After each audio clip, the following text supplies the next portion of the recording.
যে গাছটিকে আপনারা দেখতে পাচ্ছেন, গাছটিকে দেখেও প্রত্যেকেই চিনতে পারছেন।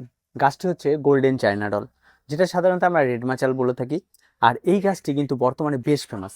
এই ধরনের গাছ ক্রয় করতে গেলে মার্কেটে বর্তমানে কিন্তু 200 টাকা চোখ বন্ধ করে নিয়ে নেবে। আবার কোথাও জায়গা বিশেষে 150 হতে পারে বা কম বা বেশি হতে পারে। তো এই যে গোল্ডেন চায়না ডল রয়েছে, এটা যদি আপনারা যদি নার্সারি থেকে ক্রয় করেন, তার প্রচুর গাছগুলির নিচে বিভিন্ন ধরনের পরিচর্যার গাছ রয়েছে। তো আজকে আমরা সাধারণত এই চায়না ডলের পরিচর্যার ডিটেলস জানিয়ে দিই আপনাদেরকে। এই চায়না ডল গাছগুলি সাধারণত মার্কেটে আপনারা নিতে গেলে 200-250, এবং একটু বড় নিতে গেলে আরও বেশি পড়ে, যেহেতু নতুন যে কোনো গাছ নতুন আসলে একটু তার দামটা বেশি থাকে। আর বর্তমানে বেশ ট্রেন্ডিংয়ে রয়েছে এই গাছটি।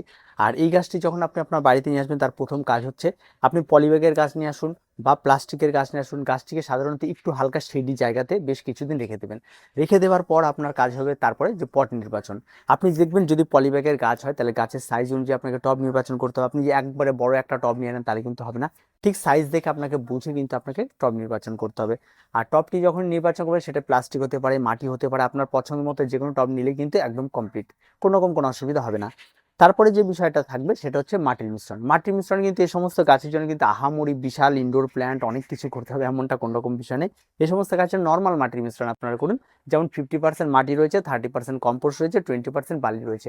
এই যে একটা মাটির মিশ্রণ করে, এই মাটির মিশ্রণের মধ্যে অবশ্যই একটু হাড় গুঁড়ো, একটু শিংকুচি, একটু নিম খোল, এগুলোকে অ্যাড করে দিয়ে মাটিটাকে অন্তত আপনারা মিশ্রণটি করে, মিশ্রণ যেদিন করে সেদিন গাছ না লাগিয়ে অন্তত 2 থেকে 1 দিন একটু মাছটাকে রেস্টে রাখুন।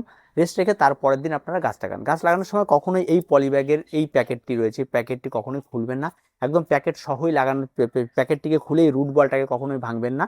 রুট বলটা সহই আপনারা লাগানোর চেষ্টা করবেন। ঠিক আছে, অনেক সময় দেখা যায় এই প্যাকেটগুলোকে পর্যন্ত খোলা আছে না, সেক্ষেত্রে কিন্তু গাছ নষ্ট হবে। তাই প্যাকেটটাকে ব্লেড বা কোনো কিছুতে কেটে সুন্দর করে বের করে নিয়ে বসিয়ে দেবেন। আর যাদের গাছ টবে রয়েছে তাদের কিন্তু কোনো রকমই রিপোর্ট করার কোনো প্রয়োজন পড়বে না। মোটামুটিভাবে টবে রয়েছে যদি সেরকম বড় না হয়। আর এই সমস্ত গাছগুলি আর একটা গাছ লাগিয়ে দেওয়ার পর যে বিষয়টা আপনাকে খেয়াল রাখতে হবে সেটা হচ্ছে পিঞ্চিং। অবশ্যই এই সমস্ত গাছের ডালগুলিকে, প্রথম ডালগুলিকে যদি আপনি পিঞ্চিং করে দেন, তাহলে 2-3টে করে ব্রাঞ্চ বেরোয়। সেই ব্রাঞ্চ যত বেশি বেরোবে তত গাছ কিন্তু দেখতে আরো অনেক বেশি সুন্দর লাগবে। তো গাছকে যদি সুন্দরই করতে হয় তাহলে কিন্তু অবশ্যই আপনাকে পিঞ্চিংটা মাস্ট, এটা কিন্তু রাখতে হবে। আর তার সঙ্গে সঙ্গে এবার সেই সূর্যালোক, এই সমস্ত গাছগুলি ডাইরেক্ট সানলাইট যেমন পছন্দ করে না, আবার শেডি সানলাইটে অন্ধকারচ্ছন্ন জায়গায় রাখলে পছন্দ করে। এদের জন্য মূল যেটা বিষয় রয়েছে সেটা হচ্ছে আলো। এক কথা একদম খোলামেলা পরিবেশ থাকবে, একটু ছায়াচ্ছন্ন জায়গা থাকবে, সেরকম আলো থাকবে, সেরকম পরিবেশের ভীষণ রকমভাবে পছন্দ করে। তাই সেরকম পরিবেশ দেওয়ার চেষ্টা করবেন। গাছ অনেক বেশি ভালো থাকবে, গাছের তেমন কোনো রকম কোনো অসুবিধা হবে না, গাছ প্রত্যেকটা ভালো থাকবে। আর তার সঙ্গে সঙ্গে হচ্ছে ওয়াটারিং। ওয়াটারিং একেবারেই অতিরিক্ত ওয়াটারিং না করাই সবচেয়ে বেশ। সবসময় ওয়াটারিংটা করবেন একটা লিমিটেড। গাছের গোড়া শুকিয়ে এলো বা ভিজে ভিজে থাকলো, তারপর একটু জল দিবেন। আবার গাছের গোড়া শুকিয়ে এলো বা হালকা ময়েশ্চার থাকলো, তখন একটু জল দেবেন। এই বিষয়টাকে আপনাকে মেনটেন করে চলতে হবে। তবে কিন্তু এই চায়নার গোল্ডেন চায়না ডল অনেক বেশি ভালো পারফরমেন্স করবে। আর তার সঙ্গে সঙ্গে আরেকটা বিষয় যেটা রয়েছে, সেটা সবচেয়ে গুরুত্বপূর্ণ বিষয়, সেটা হচ্ছে আপনার রোগ পোকামাকড়। দেখুন এই সমস্ত গাছে রোগ পোকামাকড় তেমন কোনো কিছু হয় না, কিন্তু মাঝে মধ্যে এই সমস্ত গাছে মাছির আক্রমণ ঘটে, আবার মাঝে মাঝে শুঁয়োপোকার আক্রমণ ঘটে। সেক্ষেত্রে গাছে পাতা খেয়ে নিলে কিন্তু গাছের শেপটা নষ্ট হয়ে যায়। তাই সেই জিনিসগুলোকে একটু খেয়াল রাখবেন। আর সবসময় চেষ্টা করবেন সে সমস্ত জায়গা থেকে যে গাছে যে একটু পেস্টিসাইড বা অ্যান্টিফাঙ্গাল যেমন নিয়মিত স্প্রে করেন, 15 দিন হোক বা 1 মাস হোক, সেটা করার চেষ্টা করবেন। তাহলে গাছ আরও বেশি ভালো থাকবে।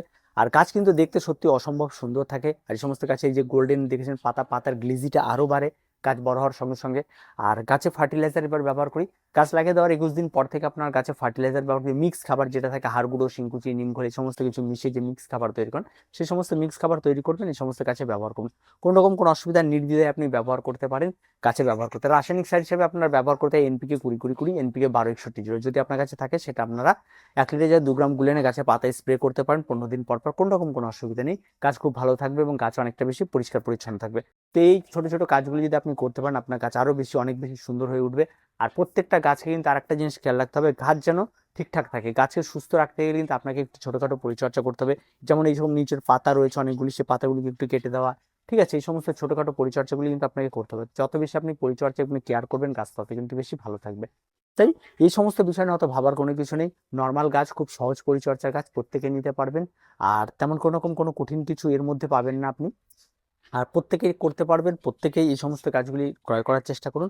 এবং খুব সহজ পরিচর্যা গাছ, ইনডোরে রাখার জন্য বেশ উত্তম একটা। এবং ঘরের মধ্যে যদি আপনার রাখতে হয়, ঘরে যেন একটা খোলামেলা পরিবেশ থাকে, তবে কিন্তু গাছ ভালো হবে।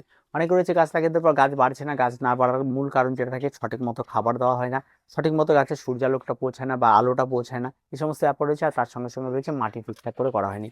এই এতগুলো ব্যাপার থাকলে একমাত্র একটা গাছ নষ্ট হতে পারে, আর তাছাড়া কিন্তু গাছ সহজে নষ্ট হয় না। আর এই গাছটা একদম লক্ষ্মী গাছ, সহজে নষ্ট হবে না। প্রত্যেকটা গাছ বেশ ভালো হেলদি এবং থাকে, এবং গাছগুলো কিন্তু চট করে নষ্ট হয় না। আপনি যেভাবে এদেরকে রাখুন শর্ট করে মরবেও না, কিছু হবে না। তো নতুন এসে মার্কেটে একটু তো দাম বেশি হবেই, আবার যখন অ্যাভেলেবেল হয়ে যাবে তখন আবার দাম কমে যাবে। আগের চায়না ডলে কেমন অবস্থা, এখন বর্তমানে অনেকটা দাম কমে এসছে। তবুও ইনডোর প্ল্যান্ট মানে যে একেবারে জলের দামে পাবেন এমনটা কিন্তু পাবেন না। ঠিক আছে, মোটামুটি একটু রেঞ্জের মধ্যে এরা থাকে, এরা স্মার্টনেস বজায় রাখে। তো দেখা হচ্ছে পরবর্তী ভিডিওতে। প্রত্যেকে ভালো থাকবেন, প্রত্যেকে সুস্থ থাকবেন, চ্যানেলটিকে সাবস্ক্রাইব করে রাখবেন।